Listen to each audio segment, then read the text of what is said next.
ఈరోజు ఎదురైన అవమానాన్నే చూస్తున్నావు కానీ రేపు దేవుడు నిన్ను ఘనపరచబోతున్న సంగతి నువ్వు ఎందుకు దృష్టించవు? నువ్వు లక్ష్య పెట్టాల్సింది, దృష్టించాల్సింది మాయ్ నిద్ర ముఖమా, జాగ్రత్తగా విను.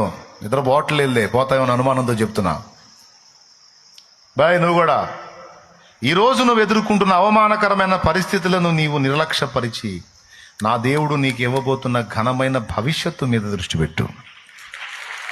ఏం భయపడవాకు, కృంగిపోవాకు, నిరాశకు తాపివ్వవా. ఎన్నైనా రాని అవమానాలు రాని, అవన్నీ నిన్ను రెచ్చగొట్టని, అంతేగాని కృంగదీయడానికి ఛాన్స్ ఇవ్వద్దు. కొంచెం మెత్తబడ్డావా వాడు వేట మొదలు పెడతాడు.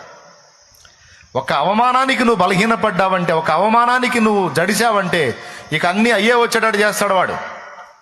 ఆహా కొద్దిగా లొంగాడండి, ఇక వదిలిపెట్టకూడదు, కాస్త లొంగిందండి ఈ పాయింట్లో, ఇంక వదిలిపెట్టకూడదు, ఇంకా లేవకుండా తొక్కాలని పదే పదే అయ్యే ఎదురయ్యేటట్టు చేసి నీ మనసును కకావికలం చేసి నిన్ను అడుగు కూర్చోబెడతాడు.